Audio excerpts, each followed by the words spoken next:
وداعيا إلى الله بإذنه وسراجا منيرا. فأعوذ بالله من الشيطان الرجيم من همزه ونفخه ونفسه. بسم الله الرحمن الرحيم. يا أيها الذين آمنوا اتقوا الله حق تقاته ولا تموتن إلا وأنتم مسلمون. يا أيها الناس اتقوا ربكم الذي خلقكم من نفس واحدة وخلق منها زوجها وبث منهما رجالا كثيرا ونساء واتقوا الله الذي تساءلون به والأرحام إن الله كان عليكم رقيبا. يا أيها الذين آمنوا اتقوا الله وقولوا قولا سديدا يصلح لكم أعمالكم ويغفر لكم ذنوبكم ومن يطع الله ورسوله فقد فاز فوزا عظيما. أما بعد فإن خير الحديث كتاب الله وخير الهدي هدي محمد صلى الله عليه وسلم وشر الأمور محدثاتها وكل محدثة بدعة وكل بدعة ضلالة وكل ضلالة في النار. فأعوذ بالله من الشيطان الرجيم. قاف والقرآن المجيد بل عجبوا أن جاءهم منذر منهم فقال الكافرون هذا شيء عجيب أئذا متنا وكنا ترابا ذلك رجع بعيد قد علمنا ما تنقص الأرض منهم وعندنا كتاب حفيظ بل كذبوا بالحق لما جاءهم فهم في أمر مريج أفلم ينظروا إلى السماء فوقهم كيف بنيناها وزيناها وما لها من فروج والأرض مددناها وألقينا فيها رواسي وأنبتنا فيها من كل زوج بهيج تبصرة وذكرى لكل عبد منيب. رب اشرح لي صدري ويسر لي أمري واحلل عقدة من لساني يفقهوا قولي رب زدني علما رب زدني علما. حاضرین و جوان، ہر قسم کی تعریف و توصیف بزرگی اور بڑائی خالق کائنات مالک ارض و سما کے لیے لائق و سزاوار ہے. جس نے اس کائنات کو تنہا تنہا پیدا کیا وہی اس کا مدبر اور پروردگار ہے، پالنہار ہے. درود و سلام کا نزول ہو انبیاء کرام علیہم السلام پر، خصوصاً ہمارے آخری نبی جناب محمد رسول اللہ صلی اللہ علیہ وسلم پر، جن کی نبوت و رسالت کا سلسلہ ختم ہوا اور انہی کے ذریعے سے ہم تک صحیح دین اور صحیح اسلام پہنچا. آپ حضرات نے گزشتہ خطبہ جمعہ میں گناہ کو معمولی نہ سمجھنے کے سلسلے میں کچھ باتیں سنی. آج کے خطبہ جمعہ میں انشاءاللہ اسی کے دوسرے حصے کے طور پر میں آپ کو وہ اسباب اور وسائل بتانے جا رہا ہوں جن کی بدولت اگر ایک انسان سے غلطی اور گناہ کا ہو جائے تو وہ اسباب و وسائل ہمارے اور آپ کے گناہوں کو مٹانے اور ختم کرنے کے لیے کافی ہیں باذن اللہ تبارک و تعالی. حاضرین، اللہ رب العالمین نے انسان کی فطرت ایسی ہی بنائی ہے کہ انسان کی فطرت میں خیر و شر دونوں کا مادہ رکھا ہے.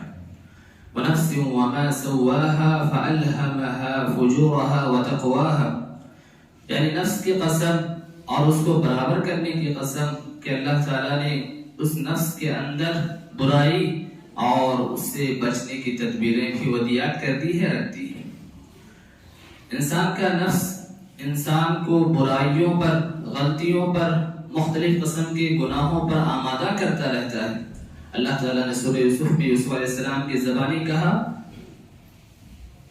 الا ما رحم ربی، کہ سوائے اس کے کہ میرا رب جو ہو رہا ہے، جس میں اللہ تعالیٰ نے سورہ یوسف علیہ السلام کی زبانی یہ بات کہی ہے کہ ہر انسان کا نفس اس کو برائی کی طرف آمادہ کرتا ہے، اس کو برائیوں کی طرف لے جاتا ہے، سوائے اس کی جس پہ اللہ رب العالمین رحم کرے. اللہ کے نبی صلی اللہ علیہ وسلم نے اسی بات کی طرف اشارہ کرتے ہوئے فرمایا کہ ایک انسان کا نفس اس کو برائیوں کی طرف لے جاتا ہے، اس کو برائی غلط کاموں کی ارتکاب پہ ابھارتا ہے، جس کے نتیجے میں انسان مختلف قسم کی گناہ، مختلف قسم کی غلطیوں کا مرتکب ہوتا رہتا ہے. آپ صلی اللہ علیہ وسلم فرماتے ہیں والذی نفسی بیدہ، اس ذات کی قسم جس کے ہاتھ میں میری جان ہے، اگر تم گناہ کا ارتکاب نہ کرو، یعنی تم سے گناہ اور غلطی کے کام نہ ہو، تو اللہ تعالیٰ تم کو ختم کر کے ایک ایسی قوم کو لے آئے جو غلطی کرے، گناہ کرے اور اللہ رب العالمین سے اپنی غلطیوں کی، اپنے گناہوں کی معافی مانگے اور اللہ تعالیٰ انہیں معاف کرتے. اسی وجہ سے انسان گناہ کا، غلطیوں کا پتلا ہے۔ وہ مشہور حدیث ہم سب کی زبان پر ہے، کل بنی آدم خطاء وخیر الخطائین التوابون۔ ہر انسان گنہگار ہے، ہر انسان خطا کار ہے، لیکن ان گناہگاروں میں، خطا کاروں میں بہتر وہ شخص ہے جو اپنے آپ کے گناہوں سے توبہ کر لیا کرتے ہیں۔ انسان سے غلطی کا کام ہو جائے، گناہ کا کام سرزد ہو جائے، انسان کے اوپر ذمہ داری یہ ہے کہ وہ گناہ کا کام کرتا نہ چلا جائے اور اس گناہ کو یہ نہ سمجھے کہ میں نے چھوٹی سی غلطی کی ہے، میں نے معمولی سی غلطی کیا ہے، میں نے معمولی سے گناہ کا ارتکاب کیا ہے۔ اس قسم کی سوچ اس کی ہرگز نہیں ہونی چاہیے۔ عبداللہ بن مسعود رضی اللہ عنہ کا وہ مشہور مقولہ ہے، آپ رضی اللہ تعالیٰ عنہ کہتے ہیں کہ ایک شخص، ایک بندہ مومن اپنے معمولی سے معمولی گناہوں کو ایسے ہی تصور کرتا ہے جیسے کہ وہ پہاڑ کے دامن میں بیٹھا ہوا ہو اور پہاڑ اس پر گرنے والا ہو، اور اس کے برعکس ایک منافق آدمی اپنے گناہ کو ایسے تصور کرتا ہے جیسے کہ اس کے ناک پہ مکھی آ کر بیٹھ گئی ہو اور اس نے ہاتھ سے اشارہ کیا ہو اور مکھی اڑ کے چلی گئی ہو، بھاگ گئی۔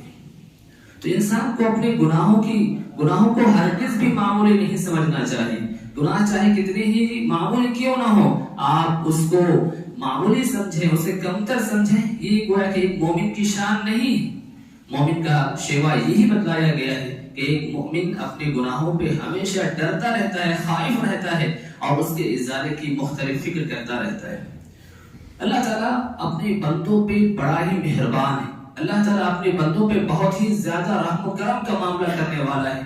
ان اللہ بکم لرؤوف الرحیم، اللہ تعالیٰ تم پر بڑا ہی مہربان ہے، رحم کرنے والا ہے، آپ نے آپ کو ہلاک نہ کرو۔ ان اللہ کان بکم رحیما، اللہ تعالیٰ تم پر رحم کرنے والا ہے، مہربان ہے۔ اور اللہ کی رحمت بندوں پہ بہت ہی زیادہ ہے، اس کی مختلف صورتیں ہیں۔ ایک بندے سے جو غلطی کا کام ہو جاتا ہے، ایک انسان گناہ کا مرتکب ہو جاتا ہے، تو یہاں بھی اللہ تعالیٰ کے بہت ہی رحمت کے مظاہر ہمیں دیکھنے کو ملتے ہیں۔ اس میں سب سے پہلا مظہر اللہ کا یہ ہے کہ ایک انسان کی اس غلطی کو جیسے نیکیاں زیادہ لکھی جاتی ہیں، نیکیوں کا ثواب 10 گنا سے 700 گنا، اور اللہ تعالیٰ جس کے لیے چاہے بڑھا کر کے دیتا ہے۔ ایسا گناہوں کے سلسلے میں نہیں ہوتا، ایک گناہ کو 10 گناہ لکھ دیا جائے۔ یہ اللہ کا فضل ہے، یہ اللہ کی مہربانی ہے کہ اللہ تعالیٰ نے گناہوں کے معاملے میں یہ قاعدہ مقرر نہیں کیا ہے کہ ایک گناہ کو 10 یا اسے بڑھا کر کے لکھا جائے۔ گناہوں کے سلسلے میں اللہ کی مہربانی کا نتیجہ اور مظہر یہ بھی ہے کہ اللہ تعالیٰ اس گناہوں کے معافی کو، اس گناہوں کے مٹانے کا دروازہ انسان کی آخری سانس تک کھولا رکھتا ہے۔ ان اللہ یقبل توبۃ العبد ما لم یغرغر، انسان اپنے سکرات الموت کے عالم میں بھی اگر اس سے پہلے توبہ کر لیتا ہے، جان کرنے کے عالم میں بھی اگر توبہ کر لیتا ہے، موت کے آثار نظر آنے سے پہلے اگر وہ توبہ کر لیتا ہے، تو اللہ تعالیٰ وہاں بھی اس کے گناہوں کو معاف کر دیتا ہے، اس کی توبہ قبول کر لیتا ہے۔ یہ ہے اللہ کے رحمت کے مظاہر گناہ گاروں کے سلسلے میں اور گناہ کے سلسلے میں۔ ساتھ ہی ساتھ اللہ تعالیٰ کے رحمت کا مظاہر یہ بھی ہے کہ اللہ رب العالمین بندوں کو اس بات پر ابھارتا ہے کہ انسان آپ سے اگر غلطی ہو جائے، گناہ کا کام ہو جائے، آپ کو اللہ کی رحمت سے مایوس ہونے کی ضرورت نہیں، آپ کو اپنے گناہوں کو اتنا عظیم سمجھنے کی ضرورت نہیں ہے اور آپ گناہوں کو دیکھ کر کے مایوس ہو جائیں، ایسا نہیں۔ ان اللہ یغفر الذنوب جميعا، اللہ نے کہا کہ مایوس ہونے کی ضرورت نہیں۔ قل یا عبادی الذین اسرفوا علی انفسهم لا تقنطوا من رحمت اللہ ان اللہ یغفر الذنوب جميعا، جنہوں نے اپنے آپ پر زیادتی کی ہے، اپنے آپ پر گناہ کیے ہیں، ظلم کیا ہے، ان کو مایوس ہونے کی ضرورت نہیں۔ اللہ تعالیٰ ہر قسم کے گناہوں کو معاف کرنے والا ہے، بشرطے کہ انسان قاعدے سے اور سلیقے سے اللہ رب العالمین سے معافی مانگے۔ اللہ کے رحمت کا مظہر یہ بھی ہے کہ اللہ تعالیٰ نے متعدد اسلوب، متعدد اسباب اور وسائل بتلائے ہیں، جن اسباب و اسلوب اور وسائل کو اختیار کر کے ایک انسان اپنے گناہوں سے چھٹکارا پا سکتا ہے، اپنے گناہوں کو مٹا سکتا ہے۔ قرآن اور حدیث کے مطالعے سے ہمیں بہت سے اسباب معلوم ہوتے ہیں، بہت سے ایسی ترکیبیں معلوم ہوتی ہیں جن کو اختیار کر کے ہم اپنے گناہوں کو مٹا سکتے ہیں، اپنے گناہوں سے چھٹکارا پا سکتے ہیں۔ ان اسباب و وسائل میں سب سے اہم جو ہے وہ اللہ کے یہاں توحید کا مقام اور مرتبہ ہے۔ ایک انسان موحد ہو، مشرک نہ ہو، تو اللہ تعالیٰ اس اس کے گناہوں کو مٹا سکتا ہے، اس کے گناہوں کو مٹانے پر قادر ہے اور مٹاتا رہتا ہے۔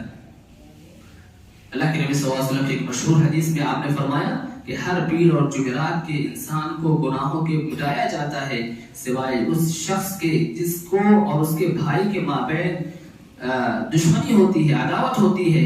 اللہ تعالیٰ کہتے ہیں کہ ان دونوں کو چھوڑ دو، ان دونوں کو مہلت دو یہاں تک کہ آپس میں وہ لوگ صلح نہ کر لیں۔ ایک حدیث میں اللہ کے نبی صلی اللہ علیہ وسلم نے فرمایا جو حدیث قدسی ہے، اللہ تعالیٰ فرماتے ہیں اے میرے بندو تمہارے گناہ اتنے زیادہ ہوں کہ وہ زمین کی وسعت کے برابر ہوں، پھر بھی اگر تم اللہ کے ساتھ شریک نہ کرو اور تم میرے ساتھ کسی کو شریک نہ کرنے کی حالت میں، توحید کی حالت میں مجھ سے مل جاؤ تو میں تمہارے ان تمام ہی گناہوں کو معاف کرنے والا ہوں، اور ان تمام گناہوں کے عوض میں تمہارے پاس اتنی ہی زیادہ مغفرت لے کر کے آنے والا ہوں۔ تو انسان توحید کے معاملے میں اپنے آپ کو نہایت ہی موحد رکھے، شرک کے ہر قسم کے وسائل سے دور رہے، شرک چاہے اصغر ہو کہ اکبر ہو، ضرور اپنی زندگیوں میں اس کو ہرگز اپنی زندگیوں میں کہیں آنے نہ دے۔ تو ایسی صورت میں اللہ رب العالمین ایسے شخص کے گناہوں کو معاف کر دے گا اور معاف کرتا رہتا ہے۔ حدیث البطاقہ کے نام سے احادیث کتابوں میں بڑی مشہور حدیث ہے، اس کا باختصار خلاصہ یہی ہے کہ ایک انسان کے 99 گناہوں کے دفتر ہوں گے، لیکن وہ گناہوں کے دفتر اگرچہ کہ وہ تحت نگاہ ہوں گے، لیکن اللہ تعالیٰ کی توحید کے مقابلے میں، کلمہ توحید کے مقابلے میں ان تمام دفتروں کی کوئی حیثیت نہیں ہوگی۔ اگرچہ کہ وہ دفتر نہایت ہی معمولی شکل میں ہوگی، اگرچہ کہ وہ بطاقہ نہایت ہی چھوٹا ہوگا جس میں کلمہ توحید لکھا ہوا ہوگا اور گناہوں کی وہ دفتر تحت نگاہ ہوں گے، لیکن اس کے باوجود کلمہ توحید کے سامنے یہ چیزیں رک نہیں سکتی ہیں، ان چیزوں کا مقابلہ ہو نہیں سکتا ہے۔ تو توحید کا معاملہ اللہ کے یہاں بہت ہی عظیم ہے، توحید بہت ہی ذی شان ہے، لہذا توحید کے سلسلے میں ہم تمام ہی کو کسی قسم کے کمپرومائز کی ضرورت نہیں ہے۔ ہم ہمیشہ توحید پر کاربند رہیں اور شرک سے حتی الامکان گریز کریں۔ اس کے بعد جو وسائل انسان اختیار کرتا ہے ان میں سے ایک یہ ہے کہ انسان اپنے گناہوں سے توبہ کرتا رہے، اپنے گناہوں کی مغفرت طلب کرتا رہے۔ اللہ رب العالمین نے قرآن مجید میں اس بات کی طرف اشارہ کرتے ہوئے فرمایا ہے وَمَن يَعْمَلْ سُوءًا أَوْ يَظْلِمْ نَفْسَهُ ثُمَّ يَسْتَغْفِرِ اللَّهَ يَجِدِ اللَّهَ غَفُورًا رَحِيمًا۔ جو آدمی گناہ کا کام کرتا ہے، اپنے آپ پر زیادتی کرتا ہے، اس کے بعد اللہ تعالیٰ سے اپنے گناہوں کی معافی مانگ لیتا ہے تو وہ اللہ تعالیٰ کو بڑا ہی مہربان اور گناہوں کو معاف کرنے والا پاتا ہے۔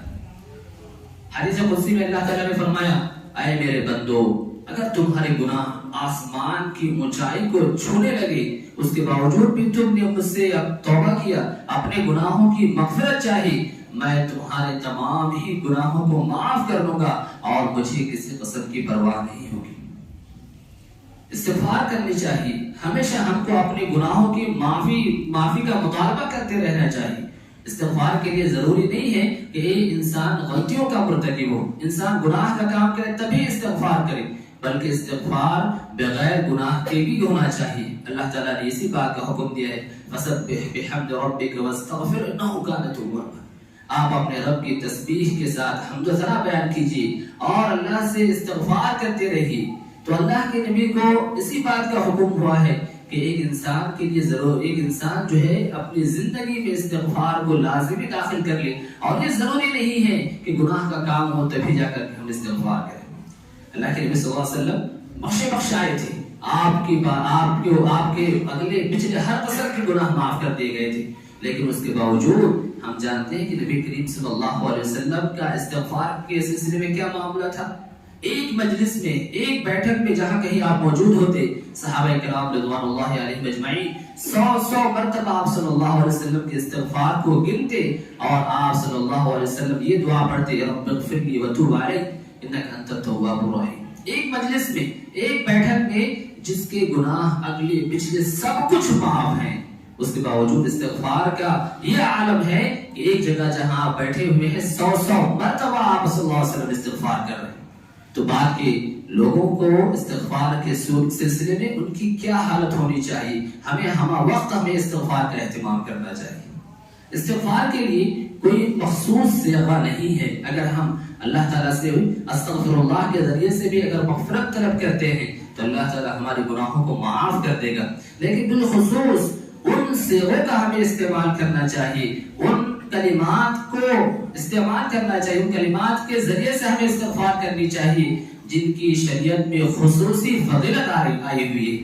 اللہ کے نبی صلی اللہ علیہ وسلم نے سید الاستغفار نامی استغفار طلب کرنے کا ایک صیغہ بتلایا ہے جن کے ذریعے سے ہمیں اپنے گناہوں کی معافی طلب کرنے کا اہتمام کرنا چاہیے. اسی طریقے سے استغفر اللہ الذی لا الہ الا هو الحی القیوم واتوب الیہ، اس صیغے کے ذریعے سے اگر ہم اللہ تعالیٰ سے اپنے گناہوں کی معافی طلب کرتے ہیں تو اللہ کے نبی صلی اللہ علیہ وسلم نے فرمایا کہ اگر ایسا شخص میدان سے بھاگ نکلا ہو، لڑائی چھوڑ کے کا میدان چھوڑ کر کے نکل گیا ہو اور یہ بہت ہی بڑا گناہ ہے، کبیرہ گناہوں میں سے ہے، تو اللہ کے نبی صلی اللہ علیہ وسلم نے کہا کہ اس صیغے کے ذریعے سے استغفار کرنے والا شخص اس کا گناہ بھی معاف ہو جائے گا، تو بدرجہ اولا دوسرے گناہ انشاءاللہ ضرور معاف ہوں گے. اسی طریقے سے وہ وسائل اور اسباب جن کی بدولت ہم اپنے گناہوں کی تلافی کر سکتے ہیں، اپنے گناہوں کی معافی مانگ سکتے ہیں، وہ ہے اللہ کے نبی صلی اللہ علیہ وسلم پہ بکثرت درود کا اہتمام کرنا. آپ صلی اللہ علیہ وسلم کی امتی پر آپ کا جو حق عائد ہوتا ہے ان میں سے ایک حق یہ ہے کہ ہم اللہ کے نبی صلی اللہ علیہ وسلم پر ہمیشہ جب آپ کا نام آئے یا آپ کا نام نہ آئے تو بھی درود بھیجنے کا اہتمام کریں. آپ صلی اللہ علیہ وسلم پر اگر ہم ایک مرتبہ درود بھیجتے ہیں تو اللہ تعالیٰ ہم پر 10 رحمتیں نازل کرے گا، 10 گناہ معاف کر دیے جائیں گے اور ہمارے 10 درجات بلند کر دیے جاتے ہیں. جمعہ کے دن آپ صلی اللہ علیہ وسلم نے ہمیں خصوصی طور پر اس بات کی رہنمائی کی ہے کہ ہم آپ صلی اللہ علیہ وسلم پر بالخصوص اس بات کا اہتمام کریں کہ ہم کثرت سے اس دن آپ صلی اللہ علیہ وسلم پر درود بھیجنے کا اہتمام کریں. تو یہ آپ صلی اللہ علیہ وسلم کا حق بھی ہے اور ہمارے گناہوں کی معافی کا ذریعہ بھی ہے، ہمارے درجات کے بلند ہونے کا سبب بھی ہے. لہذا اس عمل کا ہم خصوصیت کے ساتھ اہتمام کریں، چاہے جمعہ کا دن ہو چاہے کوئی بھی دن ہو، آپ صلی اللہ علیہ وسلم کا نام آئے آپ کا نام نہ آئے، پھر بھی ہم اپنی زندگی میں اس عمل کو ایک خاص اہتمام کے ساتھ اس کی ضرور پابندی کریں. صبح میں ہو، شام میں ہو، دوپہر میں ہو، کچھ تعداد میں آپ صلی اللہ علیہ وسلم پہ آپ درود بھیج سکتے ہیں اور ان فضائل اور ان فوائد سے ہم بہرہ ہو سکتے ہیں. اسی طریقے سے وہ اسباب جن کی بدولت ہمارے گناہ معاف ہوتے ہیں وہ ہے کہ ہم اپنے بھائیوں سے ملاقات کے وقت، ایک مسلمان بھائی سے ملاقات کے وقت جہاں سلام کا اہتمام کرتے ہیں وہی ہم مصافحہ کا بھی اہتمام کریں. بسا اوقات دیکھا جاتا ہے کہ سلام تو کر لیتے ہیں لیکن مصافحہ نہیں کرتے. مصافحہ کی فضیلت اللہ کے نبی صلی اللہ علیہ وسلم نے فرمائی کہ جب دو مسلمان آپس میں ملتے ہیں اور آپس میں ایک دوسرے سے مصافحہ کرتے ہیں تو کہا کہ جدا ہونے سے پہلے ہی ان کے گناہ معاف کر دیے جاتے ہیں. جدا ہونے سے پہلے ہی ان کے گناہ معاف کر دیے جاتے ہیں. تو ہمیں اس بات کا خصوصی اہتمام کریں کہ جہاں ہمیں شریعت سلام کو عام کرنے کی تعلیم دیتی ہے وہی ہماری یہ کوشش ہو کہ جب بھی ہم ملیں تو سلام کے ساتھ ساتھ ضرور مصافحے کا اہتمام کریں تاکہ ہمارے گناہ معاف ہوتے رہیں. اسی طریقے سے وہ اسباب جن کی بدولت ہمارے گناہ معاف ہوتے ہیں وہ ہے ایک مسلمان کا دوسرے مسلمان کے حق میں استغفار کرنا، ایک مسلمان کا دوسرے مسلمان کے حق میں گناہوں کی معافی طلب کرنا. سورہ نوح میں اللہ تعالیٰ نے نوح علیہ السلام کی زبانی یہی دعا سکھلائی ہے، رب اغفر لی ولوالدی وللمؤمنین والمؤمنات ولا تزد الظالمین الا تبارا. کہ اے میرے رب میرے گناہ کو معاف کر دے، اے میرے رب میرے گناہ کو معاف کر دے اور ان لوگوں کے گناہ کو بھی معاف کر دے جو مومن ہیں، چاہے مرد ہیں چاہے عورت ہیں، اور ظالموں کے لیے ہلاکت و بربادی ہی میں اضافہ کر.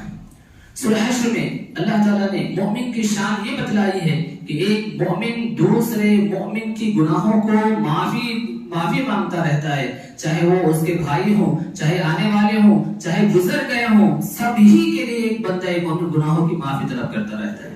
اللہ تعالیٰ نے کہا ربنا والذین جاءوا من بعدهم يقولون ربنا اغفر لنا ولإخواننا الذين سبقونا بالإيمان ولا تجعل في قلوبنا غلا للذين آمنوا. جو صحابہ کے بعد جو آئے ہوئے ہیں ان کا شیوا یہ ہے کہ وہ لوگ کہتے ہیں کہ اے ہمارے رب ہمیں بھی معاف کر دے اور ہمارے ان بھائیوں کو بھی معاف کر دے جو ایمان میں ہم سے سبقت کر چکے ہیں، اور ہمارے دلوں میں ان کے لیے کوئی کینہ کپٹ نہ رکھنا. تو ایک مسلمان کا دوسرے مسلمان کے حق میں مغفرت طلب کرنا یہ بھی گناہوں کی بخشش کے اسباب میں سے ہے. ہم اپنے لیے بھی گناہوں کی بخشش طلب کریں اور ساتھ ہی ساتھ اپنے مومن بھائیوں کے لیے بھی گناہوں کی مغفرت طلب کریں. باذن اللہ اللہ تعالیٰ اس کی وجہ سے جہاں آپ کی گناہوں کو معاف کرے گا وہیں دوسرے مسلمان بھائیوں کے گناہوں کو بھی معاف کر دے گا. یہ تو وہ اسباب ہوئے جو انسان مختلف نیک اعمال کے ذریعے سے انجام دیتا ہے اور اپنے گناہوں کی معافی طلب کرتا رہتا ہے. ساتھ ہی ساتھ اللہ کے نبی صلی اللہ علیہ وسلم نے اس کے علاوہ اور بھی بہت سے اسباب بتلائے ہیں، بہت سے اذکار بتلائے ہیں جن کی بدولت ہم اپنی گناہوں کو معاف کروا سکتے ہیں.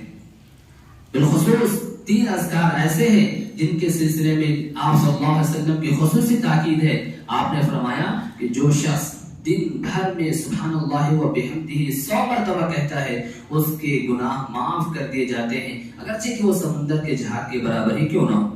لہذا دن بھر میں سبحان اللہ و بحمدہ ہم پڑھنے کا اہتمام کریں، 100 مرتبہ ہم اس ذکر کا اہتمام کریں اور اس کے لیے بہت زیادہ وقت درکار نہیں ہے. کسی نماز کے بعد آپ بیٹھ کر کے 2 منٹ میں انشاءاللہ العزیز 100 مرتبہ سبحان اللہ و بحمدہ کہہ سکتے ہیں اور نتیجتاً ہمارے سارے گناہ معاف ہو جائے گا. اسی طریقے سے آپ صلی اللہ علیہ وسلم نے کہا کہ کوئی آدمی اس بات سے عاجز ہے کہ وہ دن بھر میں 1000 نیکیاں کما لے. صحابہ کو تعجب ہوا کہ اللہ کے نبی صلی اللہ علیہ وسلم دن بھر میں 1000 نیکیاں کیسے کوئی کما سکتا ہے؟ آپ نے کہا کہ 100 مرتبہ اللہ کی تسبیح بیان کر دے گا، 100 مرتبہ اللہ کی جو ہے پاکی بیان کر دے گا تو ایسے شخص کے لیے یا تو 1000 نیکیاں لکھ دی جائیں گی یا تو 1000 گناہ معاف کر دیے جائیں گے. بھلا بتلائیے سبحان اللہ کے ذریعے سے 100 مرتبہ تسبیح بیان کرنے میں کتنا وقت لگے گا؟ نتیجہ اس کا یہ ہوگا، اس کا فائدہ یہ ہوگا کہ ہمارے سارے کے سارے گناہ معاف ہو سکتے ہیں. اذکار میں سے ایک ذکر جو ہمارے گناہوں کی بخشش کا ذریعہ ہے، لا الہ الا اللہ وحدہ لا شریک لہ لہ الملک ولہ الحمد وہو علی کل شیء قدیر ہے. آپ نے کہا کہ جو آدمی دن بھر میں 100 مرتبہ اس ذکر کا اہتمام کرتا ہے تو وہ دن بھر شیطان کے شر سے محفوظ رہتا ہے. 100 نیکیاں لکھ دی جاتی ہیں، 100 گناہ مٹا دیے جاتے ہیں اور اس ذکر کا 100 مرتبہ اہتمام کرنے والے کے لیے 10 غلام آزاد کرنے کے برابر ثواب ملتا ہے. ایک ذکر کی بدولت انسان ان فوائد سے بہرور ہوتا ہے، ان فوائد کو حاصل کرتا رہتا ہے، شیطان کے شر سے بھی محفوظ رہتا ہے اور ساتھ ہی ساتھ 100 نیکیاں بھی لکھی جاتی ہیں، 100 گناہ بھی معاف کر دیے جاتے ہیں اور انسان کے لیے 10 غلام آزاد کرنے کے برابر جو ثواب ہو سکتا ہے وہ ثواب وہ بندہ پا لیتا ہے. اس ذکر کو 100 مرتبہ کہنے کے لیے تقریباً 5 سے 7 منٹ کا وقفہ لگتا ہے. ہم کسی نماز کے بعد بیٹھ جائیں اور اس ذکر کا اہتمام کر لیں اور ان فوائد سے ہم بہرور ہو جائیں. گناہ کی بخشش میں سے نماز اور نماز کے بعد اتنے اذکار ہیں جو انسانوں کی گناہوں کی مغفرت کا سبب بنتے ہیں.